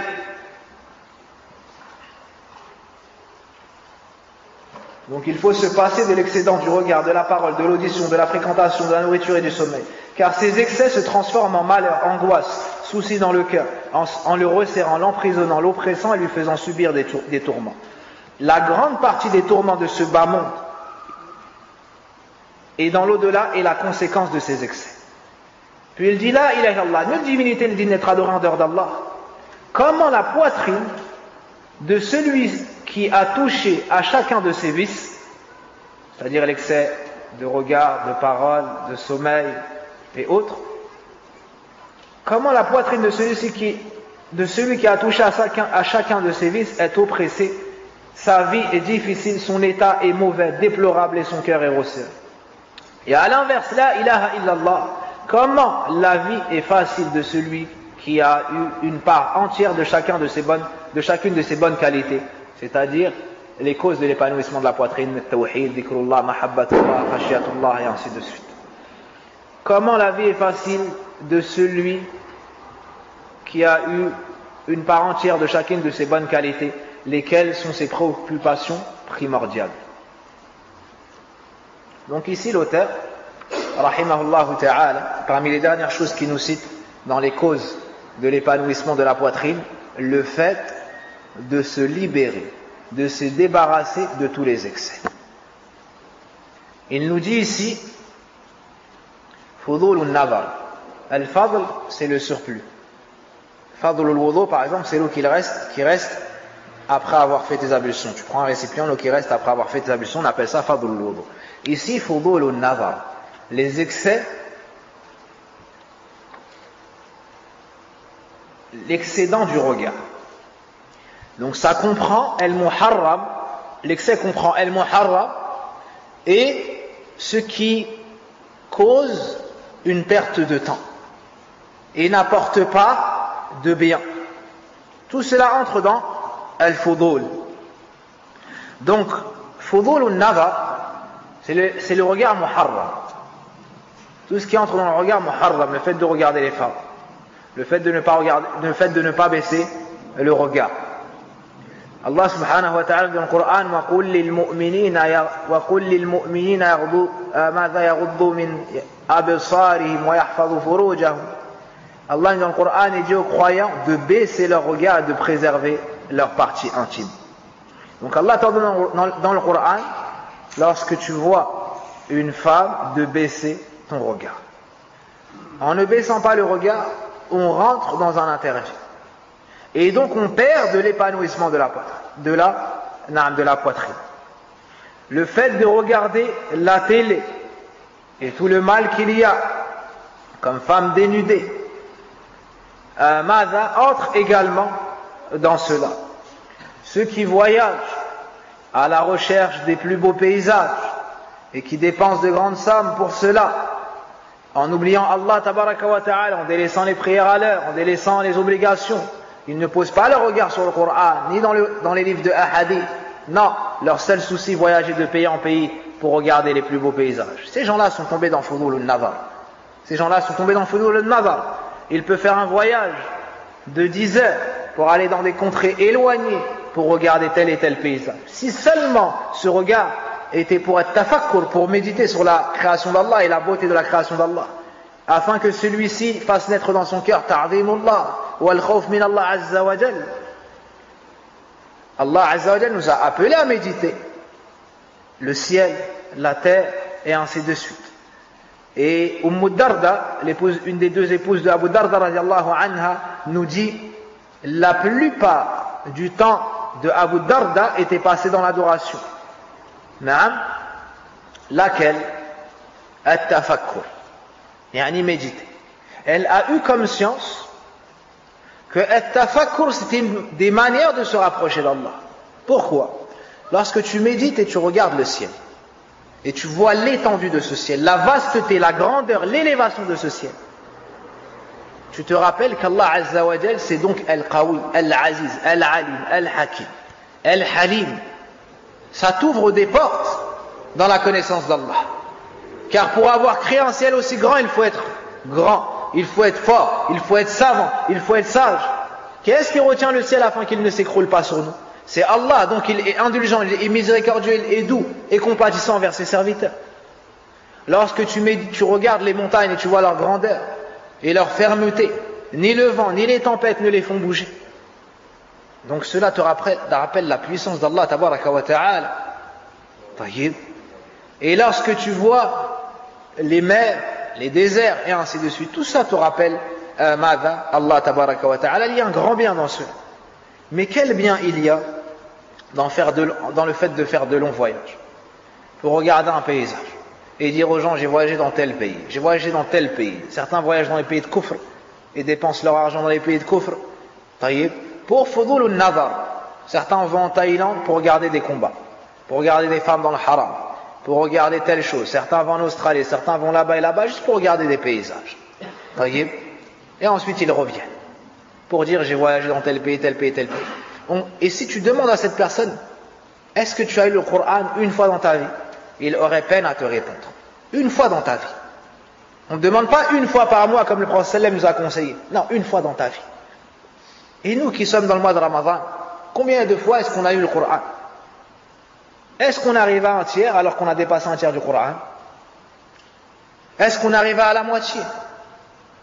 Est-ce qu'on a fini le Coran? Chacun d'entre nous doit se poser cette question. Sur quoi est-ce qu'on pose notre regard? La femme, durant le mois de Ramadan, sur quoi est-ce qu'elle pose son regard? Est-ce qu'elle pose son regard que sur des feuilles de briques? Que sur le gaz? Que sur tel repas, tel repas? Est-ce que l'homme pose son regard que sur des listes de courses qui n'en finissent pas, que son épouse lui a données? Sur quoi est-ce qu'on pose notre regard durant le mois de Ramadan? Sur la nourriture seulement? On doit poser notre regard sur le Coran, le Karim. Qul bi fadlillahi wa bi rahmatihi fa bidhalika falyafrahu huwa khayrun mimma yajma'un. Allah nous dit par le bienfait d'Allah et sa miséricorde, de cela qu'ils se réjouissent, c'est-à-dire du Coran et de l'islam. De cela qu'ils se réjouissent. C'est bien meilleur que tout ce qu'ils peuvent amasser, c'est-à-dire comme richesse mondaine. C'est de cela que nous devons occuper notre temps. Fudul al-Nazar, la télé, Fudul al-Nazar, et Wallah, celle qui a détruit le cœur de beaucoup de gens, celle qui a perverti le cœur de femmes pieuses et d'hommes pieux.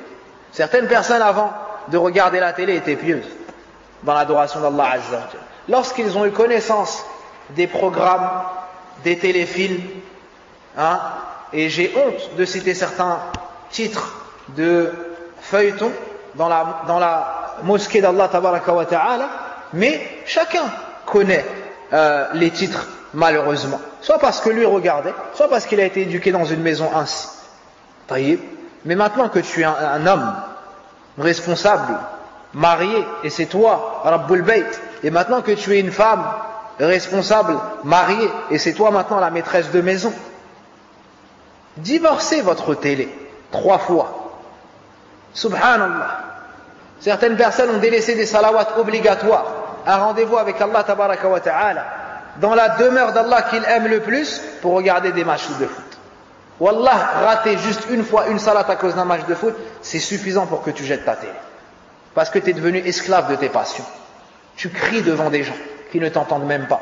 C'est une télé, à l'image de quelqu'un qui est majnoun, qui a perdu la raison. Il parle avec un écran, il saute devant un écran. Il perd la raison devant un écran. Il pleure devant un écran. Certains sont sortis pour brûler des voitures suite à un écran, à des choses qu'ils ont vues dans un écran. Haoula majanin. Certains sont sortis avec leurs femmes. Certains sont sortis avec leurs filles. Allah t'a ordonné de préserver tes épouses, tes femmes, tes filles. Et toi, tu les as fait sortir dans les rues pour crier, pour se montrer dans leur voiture en maza, en montrant un drapeau. Ala takhafun Allah. Ala takhafun Allah. Nahnu muslimun. Izzatuna fil Islam. Laysat fil qura. Qurat qadam. Nous sommes musulmans, notre honneur, notre force, notre fierté, elle est dans le din, elle est dans l'islam. Elle est dans la soumission devant les ordres d'Allah, elle est dans le Coran. Elle est dans le fait d'avoir le meilleur des prophètes et messagers, Muhammad sallallahu alayhi wa sallam. Anta abdullah, hadha izzuka. Le fait d'être un esclave et un serviteur d'Allah, voici ta fierté. Voici ta fierté, voici ton honneur. C'est pas dans le fait d'être de tel pays, ça se choisit pas ça. Tu es né dans tel pays, tu as une telle nationalité. C'est pas une chose que tu peux avoir. En quoi est-ce qu'il y a une fierté dans cela? Tu peux être fier parce que tu es un pays musulman, naam. Amma que tu lèves ton maillot parce que tu as une équipe de foot qui est partie à la Coupe du Monde. Sois fier parce que tu as des hasanat qu'Allah t'a facilité. Est-ce qu'avec ce match de foot tu vas rentrer fil Jannah? Est-ce qu'avec ce match de foot tu vas sortir du feu de l'enfer? Anta abdun li hawak. En te comportant ainsi, tu es devenu l'esclave de tes passions. C'est pas avec un match de foot tu vas rentrer fil Jannah. C'est pas avec un match de foot tu vas avoir la joie réelle. C'est avec ta'atullah wal istislamu li amri. C'est avec l'obéissance d'Allah tabaraka wa ta'ala et avec la soumission devant ses ordres et la patience lors de son décret. Comment est-ce que tu expliques qu'une femme peut rester 5 heures devant la télé, 10 heures devant la télé, et ses enfants ont grandi dans ça? Comment est-ce que vous voulez qu'au final ces enfants fassent partie des gens qui peuplent les demeures d'Allah, alors que depuis tout petits, ils sont restés devant des feuilletons à côté de leur mère? Est-ce que c'est comme ça que vous allez redonner l'éclat aux musulmans qu'ils ont perdu parce qu'ils se sont détournés de la religion du Coran? Et ensuite on pleure de vivre l'humiliation qu'on vit à notre époque. Hein? Subhanallah. Nahnu tasabbabna fi dhullina. C'est nous qui sommes la cause de l'humiliation que nous vivons au jour d'aujourd'hui, nous les musulmans. Au temps du prophète sallallahu alayhi wa sallam, ils étaient moins nombreux que nous, plus pauvres que nous. Pourtant, ils ont gouverné la plupart de la terre d'Allah tabaraka wa ta'ala. Pourquoi? Parce que lorsqu'ils faisaient un pas, c'était pour Allah. Lorsqu'ils parlaient, c'était pour la gloire de l'islam. Et nous, lorsqu'on fait un pas maintenant, c'est pour remplir nos poches. Et lorsqu'on parle, c'est pour notre renommée à nous. C'est pas pour Allah tabaraka wa ta'ala. Wa inna lillahi wa inna ilayhi raji'un. L'auteur nous dit les excès de la parole. Les excès de parole. Parmi les paroles muharrama, al-istihza'u bi dinillah, le fait de se moquer de la religion d'Allah, hadha kufrun min nawaqid al-islam, ça fait sortir de l'islam. Celui qui fait des blagues sur l'islam, celui qui se moque de Rasulullah, celui qui se moque du Coran, haula kafara murtaddun in kanu muslimin min qabl, fa illahum kafara fala gharaba. Le fait de se moquer de l'islam, se moquer d'Allah, se moquer du prophète sallallahu alayhi wa sallam, même en plaisantant, ça fait sortir de l'islam. Parmi fudulul kalam, al-ghiba wa an-namima, la médisance, le fait de parler sur les musulmans. Al-ghiba dhikruka akhak bima yakrah. Al-ghiba, c'est le fait de dire une chose sur ton frère qu'il déteste. S'il avait entendu cette parole, il ne l'aurait pas aimé. Ça, c'est de la médisance, ça fait partie des plus grands péchés. Ça fait partie des plus grands péchés. Al-namima, c'est le colportage. Tu étais avec Mohammed et Abdullah en train de discuter, tu prends leurs paroles et tu vas les répéter à Zayd et Abdurrahim. Pourquoi? C'est quoi ton but? Semer la zizanie entre les deux groupes. Ça, c'est le namima. Le prophète sallallahu alayhi wa sallam nous dit: La yadkhulul jannata qattat. N'entre pas au paradis celui qui fait le colportage. Ceci fait également partie de Mada Fudulul Kalam. Fudulul Kalam, le fait de s'asseoir des heures à parler Mada sans faïda. À parler sans faïda. Un tel a dit, un tel a fait, t'as vu ce qui s'est passé, t'as vu ce que tel shir a dit sur tel shir, t'as vu ce qui. Wahakada. Une nuit entière dans ça. Une nuit entière dans ça. Taïb. Et la plus grande shubha, c'est que shaitan, pour beaucoup d'entre eux, ceux qui ne font pas ça dans les délimitations de la religion d'Allah Azza wa Jal, un shaitan met dans leur cœur que à ce moment-là, ils sont en train de secourir la religion d'Allah. هذه شبهة عظيمة comme a cité l'imam al-Nawawi rahimahullah ta'ala. Amma celui qui parle sur ahlul fitan ou ahlul bid'ah et autres parmi ceux qui ramènent du mal aux musulmans, qui troublent la religion, qui troublent les musulmans dans la religion, هذا من أكبر ماذا النفع للمسلمين. Ça par contre, ça fait partie des meilleures choses qu'on peut apporter aux musulmans. Wallahu al-musta'an wa sallallahu yuwaffiqana ila al-i'tidal fi kulli shay. Que les femmes discutent entre elles et racontent ce qui s'est passé chez la voisine et ce qu'il y a eu chez telle voisine et s'est passé telle chose et telle chose, ça entre dans Fudulul Kalam également. Ces gens-là se réunissent et disent, comme ils ont pour l'habitude d'utiliser cette expression, Sanaqtulul waqt, on va tuer le temps, on va passer le temps. Pourquoi? Lanna al-waqta indahum rakhis, parce que pour eux le temps c'est peu coûteux, ça n'a pas d'importance. Alors que pour le croyant pieux, le temps, ra'sul mal, le temps c'est le paradis. Le temps c'est le Jannah. En quelques secondes tu peux dire La ilaha illallah Muhammad Rasulullah, tu rentres fil Jannah. Afwan, en quelques secondes, tu peux faire le tawbah, tu sors de l'enfer, tu rentres fil jannah. Tu dis subhanallah bihamdi 100 fois, Allah te pardonne tes péchés. Même si tes péchés auraient été l'équivalent de l'écume de la mer, tout ce qui est au-dessus de la mer. Donc en 2 minutes, tu peux te voir pardonner l'ensemble de tes péchés. La hawla wa la quwwata illa billah, subhanallah al-azim, subhanallah bihamdi. Combien de secondes il faut pour dire cela? Ben, tout ça, c'est du temps. Tout ça, c'est du temps. Hein? Donc nous n'avons pas le temps à perdre. Et comme le disaient les plus prédécesseurs, Ya ibn Adam, innama anta ayyam. Ô fils d'Adam, tu n'es qu'un ensemble de jours. À chaque fois qu'un jour part, c'est une partie de toi qui disparaît. Comme le disait Al-Hassan al-Basri, rahimahullahu ta'ala. Donc il nous faut utiliser le temps à bon escient. Également, fudul al-istima', le fait de perdre notre temps dans l'écoute des choses, que ce soit dans l'écoute de la médisance, que ce soit dans l'écoute de la musique. Al-ghina muharram, la musique c'est haram. Écouter de la musique c'est haram, que ce soit à la télé ou que ce soit à la radio ou autre, c'est haram. Hein? La musique tue le cœur et le Coran refait vivre ce cœur. Donc délaisse la musique et écoute la parole d'Allah Azza wa Jal. Délaisse la flûte du shaitan et écoute la parole d'Ar-Rahman. Le prophète sallam nous dit, viendra un temps où les gens vont rendre halal la musique. Ça veut dire que c'est haram. Hein? Et ne vous rabattez pas sur ce qu'on appelle les anachides islamiyya. Hein? On a le Coran, nous n'avons pas besoin d'anachides. Et ils utilisent des instruments qui ressemblent à la musique. Ou bien ils chantent de manière à ce qu'on dirait un concert. Ça ne ressemble pas à des abiyat, des vers de poésie. Et c'est comme si le Coran n'était pas suffisant, subhanallah, pour certaines personnes. Ils ont besoin d'ajouter des chants et des choses semblables à celles-ci. Ça, c'est dû à la maladie du cœur, malheureusement. Fudul al-mukhalata, les fréquentations.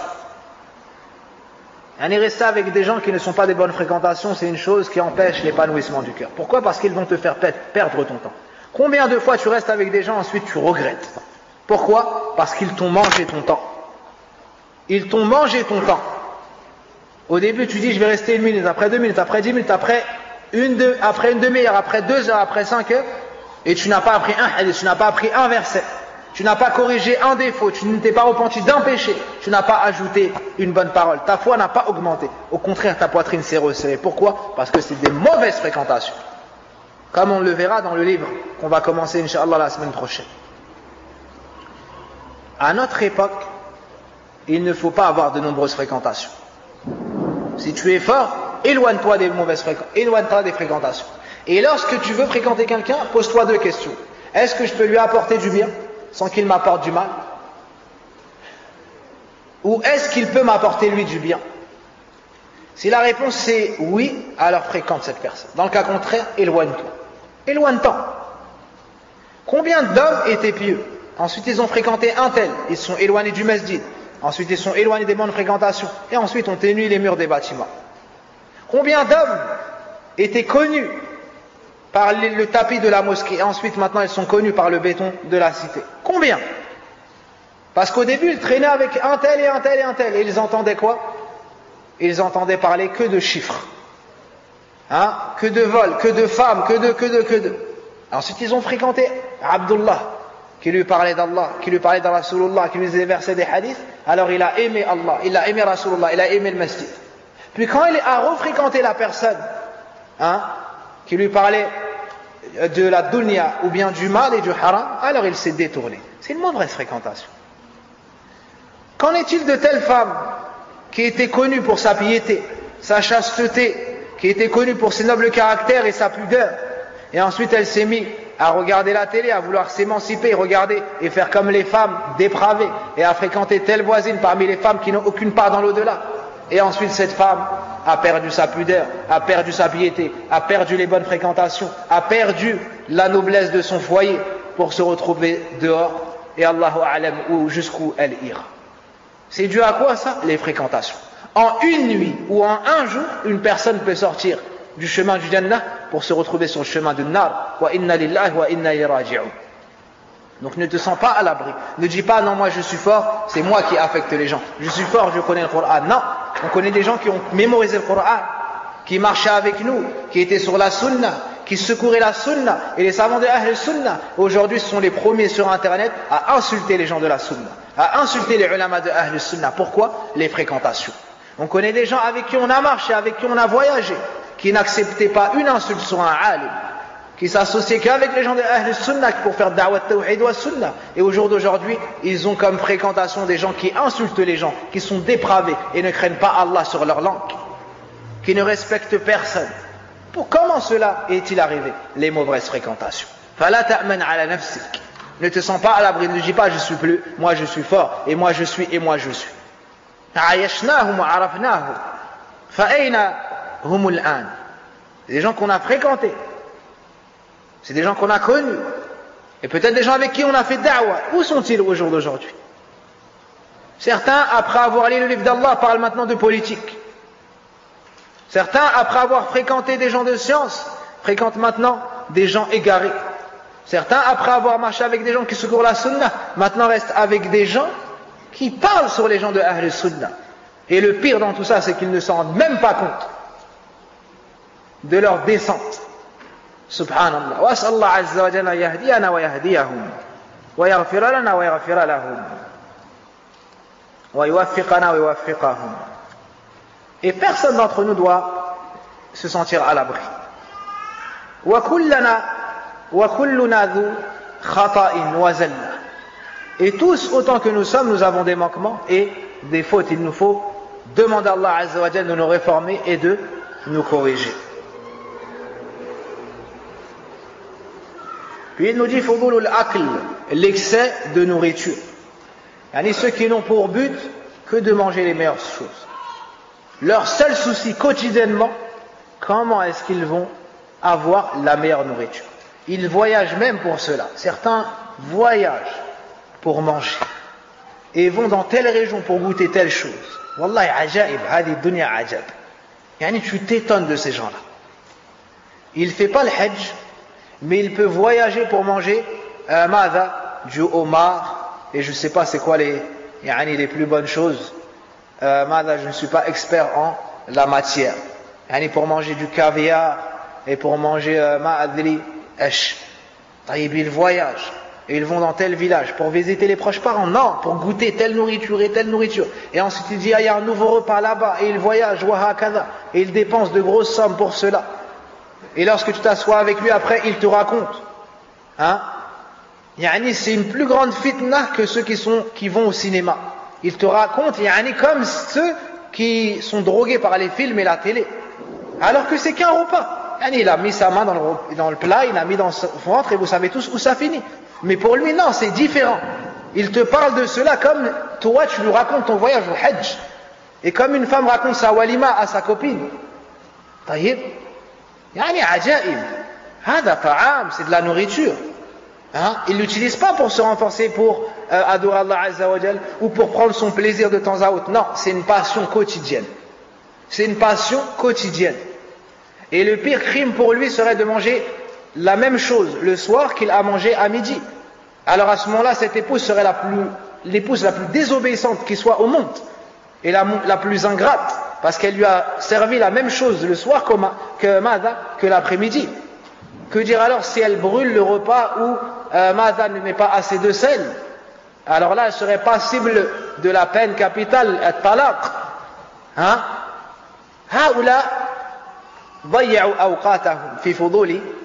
Ce sont des gens qui ont perdu leur temps dans les excès de nourriture.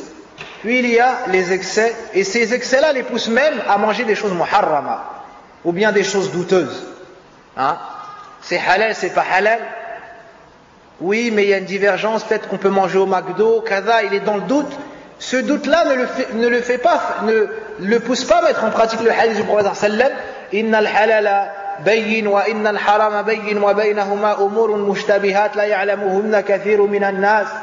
Faman ittaqa ash-shubuhat faqad istabra li dini wa 'irdihi. Non, il réfléchit pas comme ça. Il y a le halal est wadih, il y a le halal qui est clair, il y a le haram qui est clair, et au milieu il y a les choses équivoques. La plupart des gens ignorent le jugement. Celui qui s'en éloigne aura préservé sa religion et son honneur. Lui se dit, al-asl c'est l'ibaha, la base c'est halal, moi j'y vais. D'accord? Et après peut-être que pose la question, non mais c'est wadah, cette mas'ala elle est wadah. Tout est wadah, parce que c'est son ventre qui est en question. Hein? Par contre pour donner de l'argent c'est wajib, c'est pas wajib, appelle un shir. Donne akhi, ma'alish, c'est une sadaqa au pire. Non mais pose la question quand même. Dans le cas où il peut ne pas donner, il ne donnera pas. Hein? Par contre pour son ventre, ma'alish. Taïb. Il va manger, taïb, il va manger au McDo, il y a un khilaf. Il va manger dans les restaurants italiens, il y a un khilaf, c'est la viande des gens du livre. Il y a un akhi, ils égorgent pas, c'est la viande des gens du livre, il ne faut pas être dur dans la religion. D'accord? Ma'alish. Taïb. Subhanallah, avec tous les restaurants musulmans, avec tout le poisson, avec tout, non, il se met dans une situation douteuse. Ensuite, avec ton khamis et ta lahia, tu vas faire la queue au McDonald's. Hein? Les awam, les gens de la masse qui n'ont jamais étudié, ils vont se dire, c'est quoi ce frère? Donc tu vas te mettre dans une situation où on va penser du mal de toi, même si tu voulais demander des glaçons. Hein? Tu vas te mettre dans une situation où on va penser du mal de toi. Et de t'éloigner des situations douteuses, ça a une base dans la religion. Fudulun nawm, l'excès de sommeil, wa astaghfirullah. Le fait de trop dormir. Hein? À l'image des gens qui pourtant ne travaillent pas. D'accord? Ils ne travaillent pas, ils n'étudient pas la religion d'Allah, ils ne mettent pas en pratique la religion d'Allah, ils traînent toute la nuit. Ensuite, ils reviennent au petit matin et ensuite dorment toute la journée jusqu'au milieu de l'après-midi. Ensuite, ils se réveillent, ils se douchent et sortent dehors pour refaire une même soirée. هؤلاء ضيعوا يعني ساعاتهم وضيعوا حياتهم. Ces gens-là ont perdu leur vie. Ils n'aident pas leurs parents, ils ne travaillent pas, ils n'apprennent pas la religion, ni de la mettre en pratique. Ils traînent dehors, ils reviennent au matin, ils dorment toute la journée, toute la matinée, toute la journée, ils se réveillent en fin d'après-midi et ils sortent pour aller traîner à nouveau. Est-ce que ces gens-là ont vécu quelque chose dans leur vie? Wallah, ils ont perdu leur vie. Combien de jeunes tu vois leur mère pleurer, leur père pleurer? Pourquoi? Parce qu'ils vivent sur ce modèle-là. Ils vivent sur ce modèle-là. Subhanallah. هؤلاء ضيعوا أوقاتهم ضيعوا حياتهم. Ces gens-là ont perdu leur vie et ils ont perdu leur ماذا? Ils ont perdu leur vie. Na'am. Et lorsque tu ajoutes la perte du temps, ماذا? L'excès de nourriture, l'excès de sommeil, l'excès, au final ça fait quoi? Ça fait une personne qui a un cœur dur et qui ne goûtera jamais à l'apaisement. Ces gens-là forcément donc délaissent les obligations et commettent les muharramat. Et comment voulez-vous qu'une personne qui s'est détournée d'Allah et de la religion d'Allah goûte à l'apaisement de la poitrine? Donc ces gens-là sont ceux qui ont la poitrine la plus dure, le cœur le plus dur et la plus grande souffrance dans ce bas monde.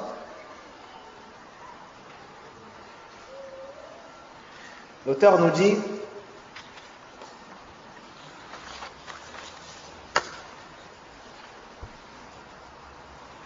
comment la poitrine de celui qui a touché à chacun de ses vices, c'est-à-dire l'excès de nourriture, l'excès de sommeil et ainsi de suite, est oppressé, sa vie est difficile, son état est mauvais, déplorable et son cœur est aussi. Puis il dit là, il est Allah, comment la vie est facile de celui qui a une part entière de chacune de ses bonnes qualités. Puis il nous dit فَلِهَذَا نَصِيبٌ وَافِرٌ مِنْ قَوْلِهِ تَعَالَى إِنَّ الْأَبْرَارَ لَفِي نَعِيمٍ. Ensuite il nous dit, et pour celui-ci, c'est-à-dire celui qui a adoré Allah et s'est occupé des causes de l'épanouissement de la poitrine, celui-ci a une part de la parole d'Allah. Certes, les bons seront dans les délices. Les gens pieux, bienfaisants, ceux qui ont fait ce qu'Allah a ordonné de laisser les interdits, la fi na'im, ils seront dans les délices. Ce qui nous vient à l'esprit, c'est quoi? Les délices du paradis. Ici, Ibn al-Qayyim attire notre attention, et il l'a dit de manière explicite dans d'autres livres, na'imun fi dunya wa fil barzakh wa fil akhirah. Ils seront dans un plaisir, dans un délice, dans ce bas monde. Donc ils ont l'épanouissement de leur poitrine, de leur cœur, dans ce bas monde. Dans leur tombe et dans l'au-delà. Donc ces gens-là seront gratifiés du paradis, mais avant du paradis du bas monde. La connaissance d'Allah, l'amour d'Allah, tawhidullah, wal khawf min Allah, wa raja'ullah, l'espoir d'Allah, la crainte d'Allah. Ils seront dans le paradis, dans ce bas monde. Ensuite dans leur tombe. Ensuite, yawm al-qiyamah, ils entreront dans le paradis éternel. Et les autres auront une part, وَلِهَذَا نَصِيبٌ وَافِرٌ وَلِذَلِكَ نَصِيبٌ وَافِرٌ مِنْ قَوْلِهِ تَعَالَى وَإِنَّ الْفُجَّارَ لَفِي جَحِيمٍ. Et les autres, donc ceux qui ont eu des excès dans la nourriture, dans le sommeil, ont délaissé l'adoration d'Allah Azza wa Jal, auront une part, une grande part de la parole d'Allah. Les libertins, les criminels, les désobéissants seront certes dans une fournaise. Est-ce que c'est que dans l'au-delà? Non, dans ce bas monde déjà, ça commence. Ils sont dans le malheur. Les 3 tests de la poitrine, la souffrance dans le dunya, ensuite dans leur tombe, ensuite yawm al-qiyamah. Et entre les deux, des degrés de différence dont seul Allah, béni soit-il, le Très-Haut, connaît leur nom. Puis l'auteur, rahimahullah ta'ala, conclut en revenant au prophète sallallahu alayhi wa sallam. Car n'oubliez pas que ce passage est un passage du livre de Ibn al-Qayyim qui s'intitule Zadul Ma'ad fi hadi khayril ibad. D'accord? Donc ça nous parle du prophète sallallahu alayhi wa sallam. Ce livre nous parle de la voie du prophète sallallahu alayhi wa sallam dans toutes choses. Alors il nous dit وَالْمَقْصُودُ أَنَّ رَسُولَ اللَّهِ صلى الله عليه وسلم كان أكمل الخلق في كل صفة يحصل بها انشراح الصدر واتساع القلب وقرة العين وحياة الروح فهو أكمل الخلق في هذا الشرح والحياة وقرة العين مع ما خص به في شرح الحس وأكمل الخلق متابعة له وأكملهم انشراحا ولذة وقرة عين وعلى حسب متابعة ينال العبد من انشراح صدره وقرة عينه ولذة روحه ما ينال فهو صلى الله عليه وسلم في ذروة الكمال في شرح الصدر ورفع الذكر ووضع الوزر ولأتباعه من ذلك بحسب نصيبه من اتباعه والله المستعان.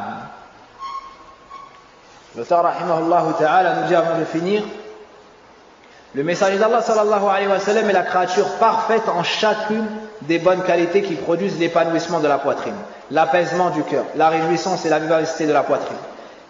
Donc le prophète sallallahu alayhi wa sallam est celui qui a atteint la perfection humaine. C'est celui qui a atteint la perfection humaine. Donc forcément il a la perfection de l'épanouissement de la poitrine. La plus persévérante des créatures.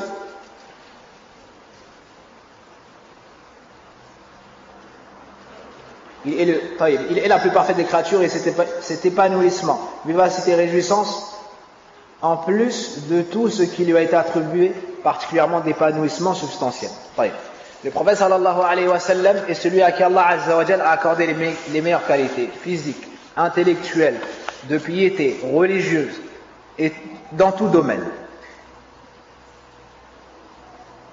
Donc celui qui veut avoir l'apaisement de la poitrine, il se doit d'étudier la vie du prophète, de savoir qui il était, comment est-ce qu'il se comportait, pour le prendre comme exemple, pour avoir, lui, à son tour, l'épanouissement de la poitrine.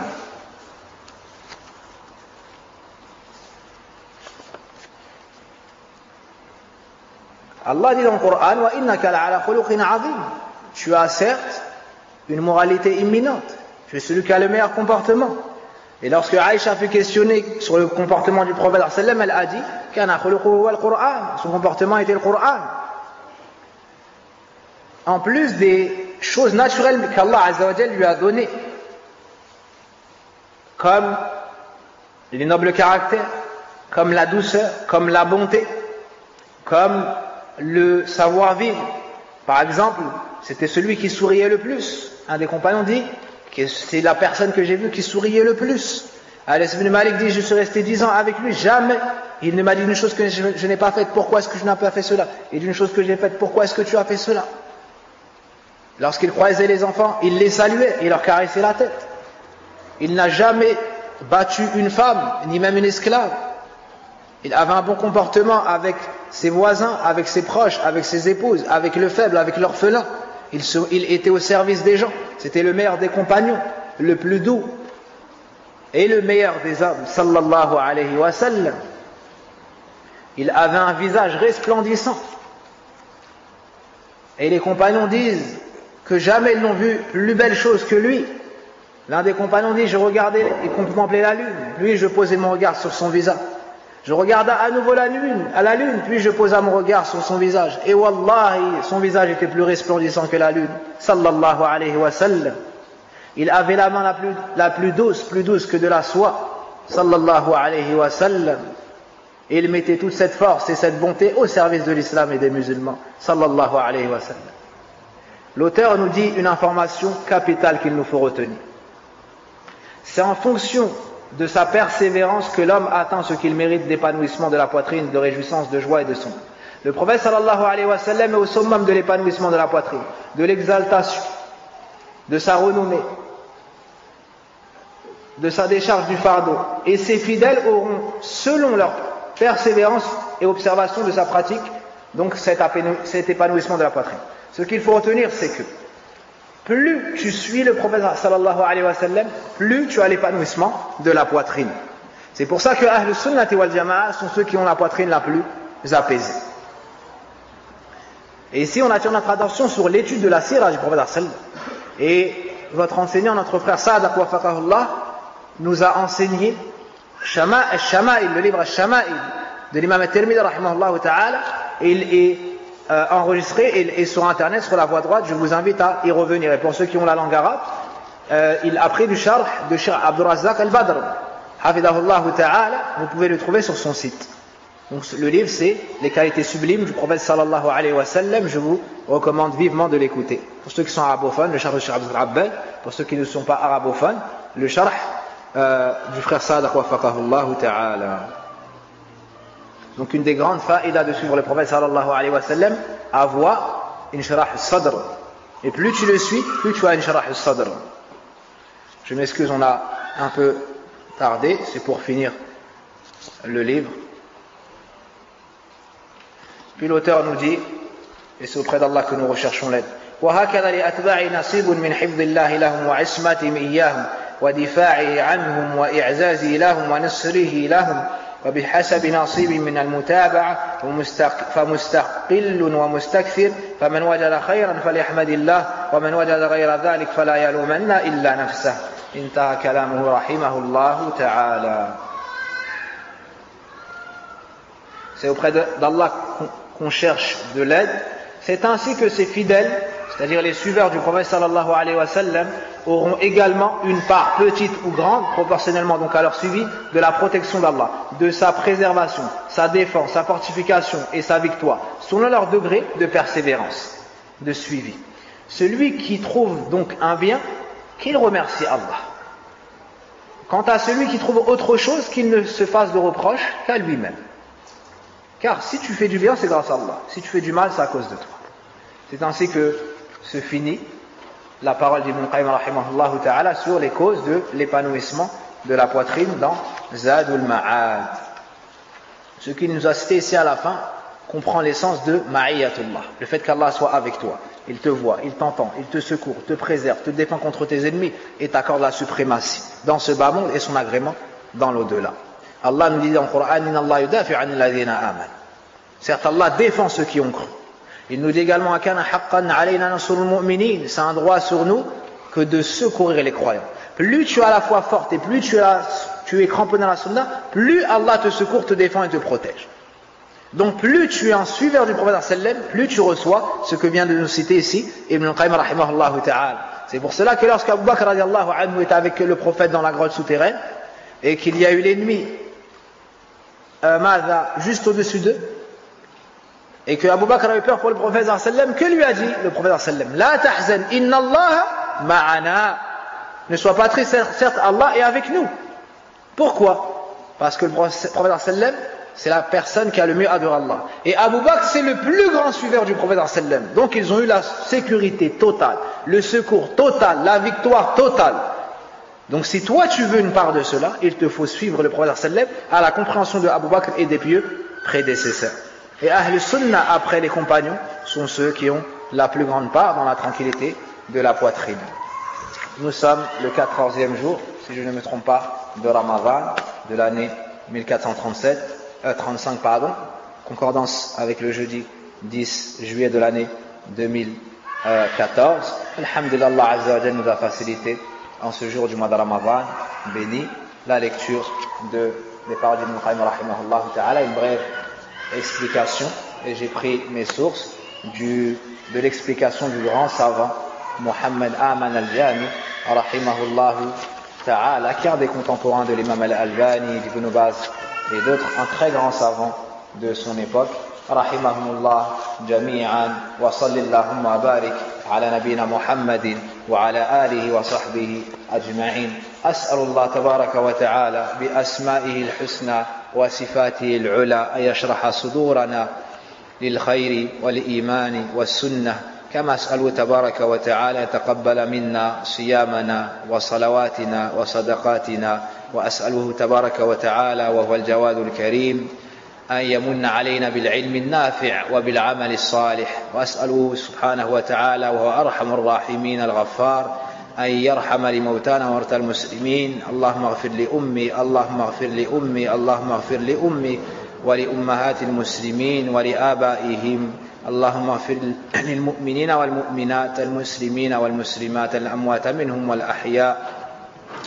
وسبحانك اللهم بحمدك أشهد أن لا إله إلا أنت أستغفرك وأتوب إليك، والحمد لله الذي به تتم الصالحات.